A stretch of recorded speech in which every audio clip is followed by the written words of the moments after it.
My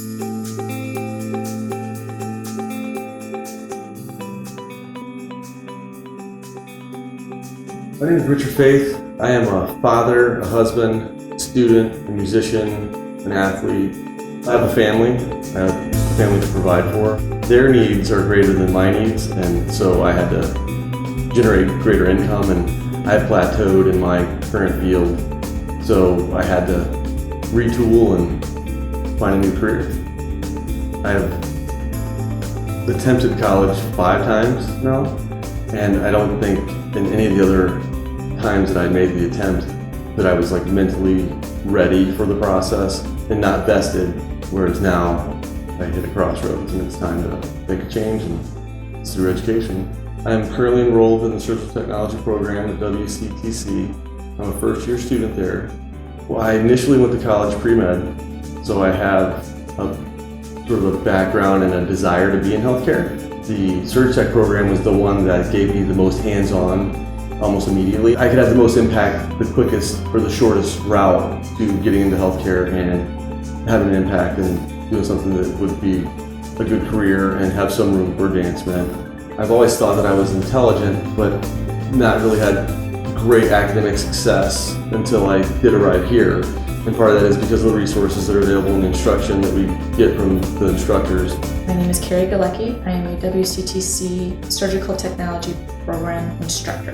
The Surgical Technology Program is a tough program. We have a lecture portion and then we have a lab portion where their students are actually coming in and doing skills and skills and skills.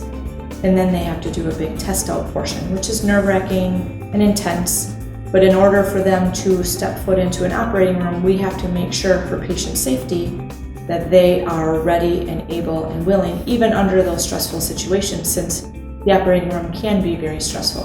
With the smaller classes that we experience at technical colleges, the instruction is more in depth because the instructor can take more time to deal with this one-on-one and help us reinforce areas that we're having issues with.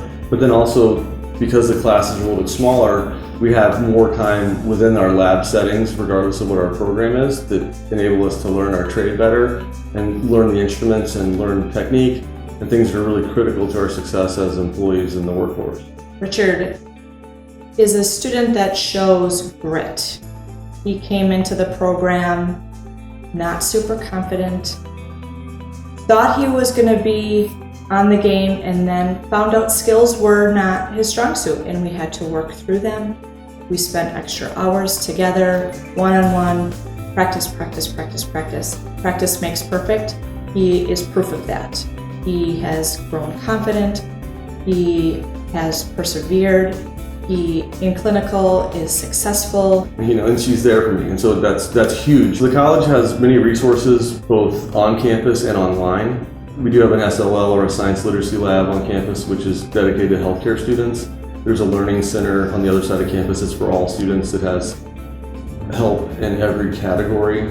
When I was first coming back to school here at WCTC, I wasn't sure what the demographic was going to be from a student body standpoint, and I certainly thought that I might be the old man on campus. But then I rapidly realized I was not necessarily the oldest student in my class or even on campus. So learning that I was capable has then given me the opportunity to continue to want to be successful and continue my education and keep moving forward rather than hitting a brick wall and going, oh, I'm not supposed to be here, and going back to just working my regular job. You see, there are many opportunities outside the classroom to grow as a person and as a student.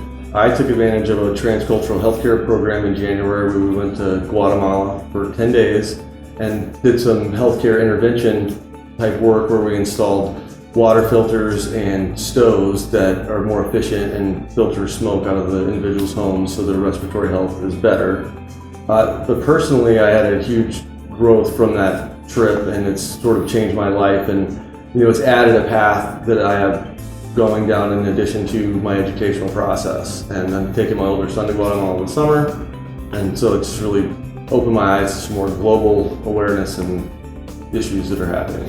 In my program, Surgical Technology, we have a club that is called the Scrub Club. This Saturday we're going to walk for breast cancer, and all the money we raise is going to that. And that is great because it does sort of forced us to realize that there's community that we are involved in even though we don't realize it. My trip also showed me that other areas of the world, sometimes community is all that they have, and without community, we lose a lot of social structure and other happiness. The value that I will bring to my future employer will be proper education and knowing how to do the job that I've been trained to do effectively. I also have been taught how to have a strong surgical conscience, which is critical for a surgical technologist. And from a personal standpoint, this foray into the college process for me has really had me experience some tremendous personal growth. I'm not the same person I was 2 years ago when I got here. I'm probably not even the same person I was at the beginning of this very semester. I have been forced many times to step outside of my comfort zone, which is healthy, and we learn better that way. The career path that I'm on currently, once I'm actually employed in the field as a surgical technologist, there will be days where I have cases that I may not have ever had, or cases that I may not have had in many months or years, that I have to go refresh and relearn the procedure. I probably will always be a lifelong learner at this point, knowing how much fun it is to be successful and actually learn new things.